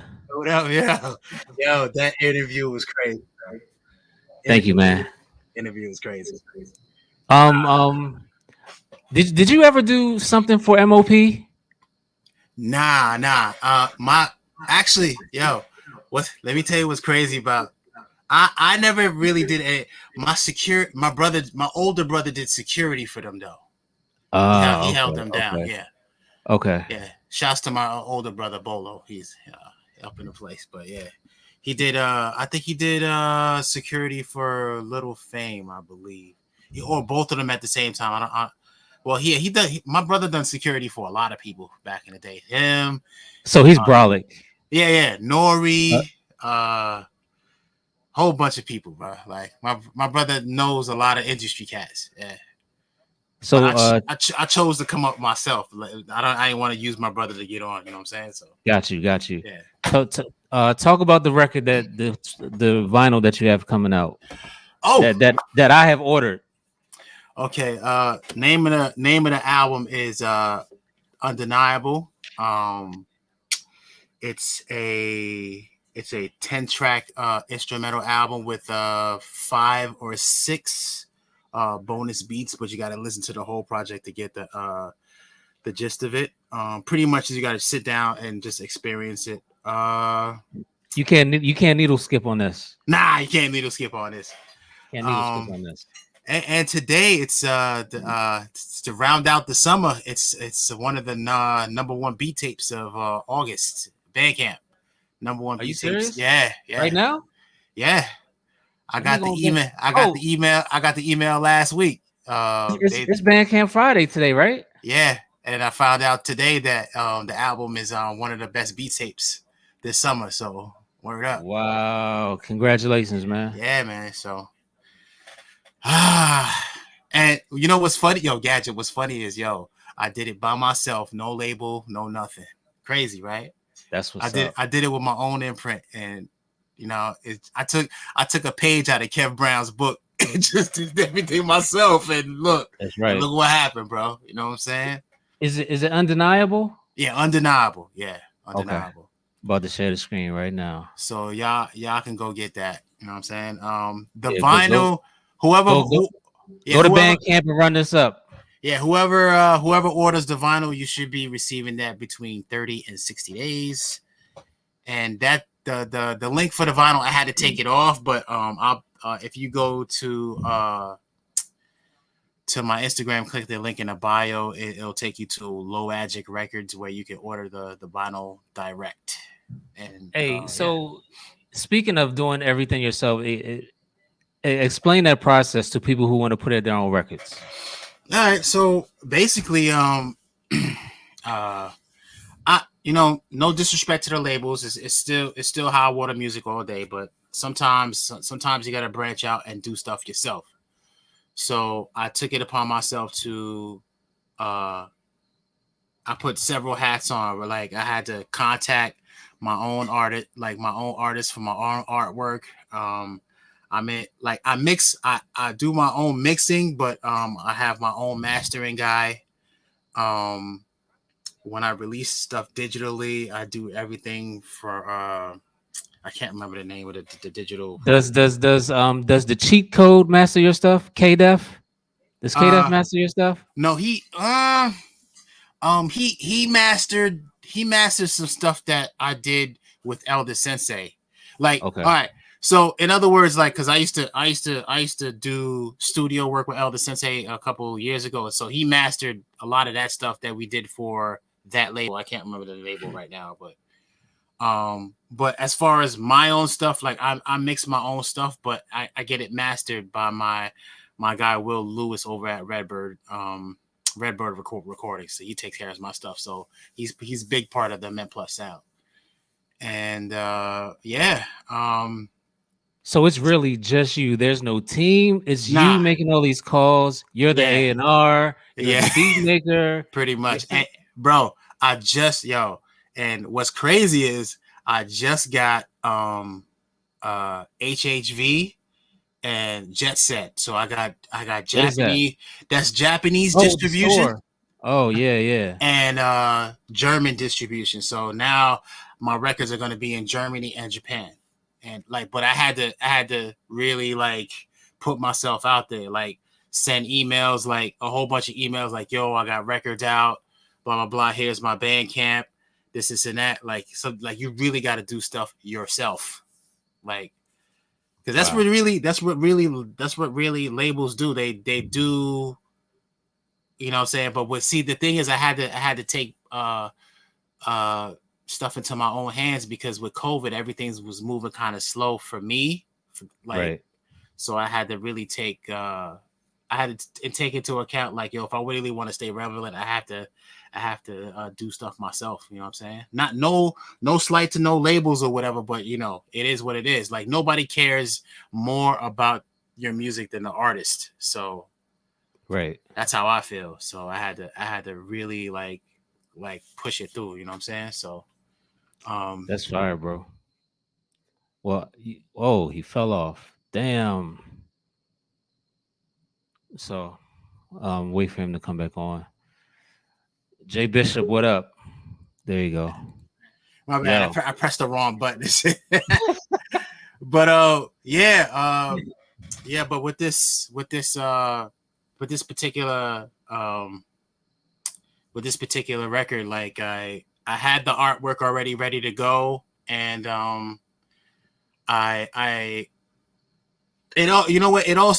big shouts to Jay Nodick because he was a big factor in this, because he put the battery in my back for doing the crowdfunding, and you know.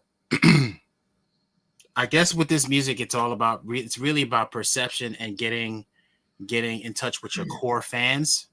Right. So, you know, all that, like, and I'm gonna drop a jewel right now to everybody who's coming up like with beats or whatever, like, and this social media and whatever, like it, like the numbers, don't get too caught up with the numbers. Just grind, do shows, try to be as approachable as possible, be a big part of the community, like, you know what I'm saying, each one teach one, all that. Like you really gotta be engaging out here. You really gotta network, you gotta do shows, you gotta, you know what I'm saying, you can't be in the basement 24/7. You really gotta be out here, you know what I'm saying, and out here doing you.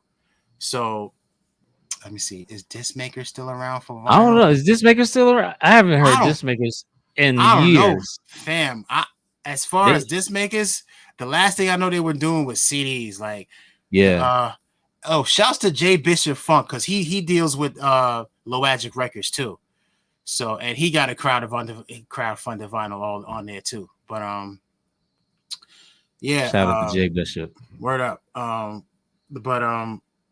Yeah, well, as what the point I was trying to make is, you really don't get too caught up with the numbers, because even though I got close to like 3,100 followers, right, or some shit like that, or I don't know, 3,000 followers, only 10% of that actually buy my music, or buy my music. So around 200-300, you know what I'm saying? So it's like, so you really got to engage like with your core fans. Like, that's not bad though. No, it's not at all. It's not at all. if you getting 300 people to buy the vinyl is what, $25? Yeah. Oh, But you know what I mean, right? You know I'm what I doing the mean. math in my head right now. You know what I mean. So I don't care about Spotify plays now. That's what I'm saying. Like that's why you really gotta identify with, or you gotta really engage with your fans. And like, if your fans are interested in like making beats or making music, or they need help with, trying to, saying, it's, I wouldn't say, give them all the jewels, but, help them out. You know what I mean? Like, there's nothing wrong with that. And that's what we got to change. We got to break out of that. Yo, rest in peace, BG. Rest in peace. Man, this is crazy. It's crazy. Rest in peace, BG. Rest in peace, Black Math. But I remember when BG hit me a couple months ago, and she wanted some tips about, make like just getting the basic mix in it. You know what I'm saying? I just dropped some jewels for her or whatever. I don't know if she took that and she did anything after that, but I'm just using that as an example. Like, you should be 100% approachable when it comes to like your potential consumer fans or whatever. Because if people are DMing you and showing general interest in your music and what you got to do, you should be 100% approachable. Don't get on oh, he's a stalker or she's a stalker. Nah, man, this is music. Like, we all musicians, man. You know like, what I mean? And like a lot of people be like, yo, this nigga dick riding, he all in my DMs. Like, he's a fan. It's a fan. Yeah, it's a fan, bro. Like some of these rap niggas is weirdos. Yeah, they're I'll give you I'll give you a perfect example. Okay. So okay, shit, it's 10 o'clock. I gotta do the session in show. But anyway, so I ran into a fan that's been a fan for like mad years, like 10 plus years. I was doing a beat cipher 2 weeks ago with some cats from England, right? So I'm looking at the names in the Zoom and I'm like, 12 original players. I'm like, where I seen that name before? Like, he's been on here before. Yeah, this dude done bought everything I ever put out, bro. Wow. So then I'm playing beats and he's smiling and I'm like, yo, 12 original players, yo, what's up? And he's like, yo, what's up, man? Plus, I'm like, oh, see, and we was building on the Zoom, and I'm like, I never really met this dude in person on the Zoom, and I always see him on the net or on Twitter, but then so it's like, yo, like, always support the people that support you too, bro. Like, for real. So last question, where'd you get your vinyl pressed? Lowagicrecords.com. Hold up. Low what? Low, I'll tell you right now. It's let me see. Print. Where is that at? And is your record's a full 12-inch vinyl piece, right? But yes, a 12-inch vinyl it's gonna have with the 10 tracks and everything on. I wish if you were to go to my Instagram, it has my Instagram has how the record's gonna look and everything when it gets pressed up. You got the different colors. Now I got my vinyl is gonna be white, the white vinyl. Yeah, that's the one I picked. But I'm trying Lowagic for now, and then probably for my next release I'm gonna see what's good with crates. The QRATES. Yeah, I'm gonna try to, because I'm probably gonna do like a 7-inch with them. Okay. And see what's what. I'll probably do a 45 with them. And I just was trying out the 12-inch because I never really, because it's my first release. Pause. It's my first release under my brand, which is Risky Recordings. Okay. And the whole premise around my brand and my whole brand, Risky Recordings is by putting out my own music under my own terms, under my own timeline, I assume all the risk. You feel me? Exactly. You know what I'm Exactly. saying? I care about my shit so much that I assume all the risk. So, you know what I'm saying? I'm the Suge Knight of my own shit. I'm looking forward to receiving the vinyl, man. Yeah, man. So Yeah. I think the company that's doing all the pressing also is in I think they're in Texas, I believe. And you know what? You're lucky you got in before Record Store Day, I because know, dog, bro. any like the record pressing plants, are they talking about, yo, it's gonna be a year before we get to your record. Yeah. A year, bro? Yeah, Are they you talking crazy. serious? Yeah. Because of COVID. Because of COVID, COVID bro. and major labels are now pressing vinyl, hogging up all the damn Yeah. vinyl plant. You know why? Because that report came out. That report Yeah, came out that vinyl is selling more than CDs. yeah, Blah blah vinyl blah. selling more than CDs. Yeah. Man, So ain't nobody going to fucking Urban Outfitters and buying Tupac. nah.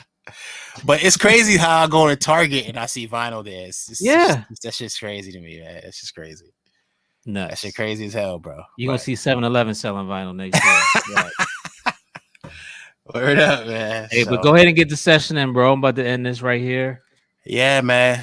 Go get that record, y'all. It's well, actually go to my Bandcamp, www.djmentplus.com, and you could either stream the album if you like it, buy the digital, if you want the vinyl, yeah, name of the album is Undeniable, and if you want the vinyl, just go to lowagicrecords.com and then look for Mint Plus, and then I mean, you do the do. Didn't I do this logo for you? Which one? Didn't I do this the Mint Plus logo? No. What you did was you made a what you call that? You made an intro for me. Using that. Okay, Yeah, okay. yeah. You made an intro for me. Which you know what? I need to start using on my YouTube videos. But yeah, you made that almost 10 years ago, bro. Like Yeah. crazy. Yes. Yeah, bro. Yeah, man. But yeah. DITC forever. You know what? I haven't even listened to the songs yet. I'm waiting for the vinyl to come so I can experience the whole vinyl.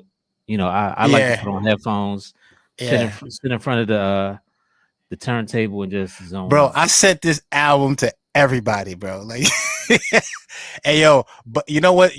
I felt good when Buck Wild hit me back. It was like, yo, bro, this album is very inspiring. And who else hit me back?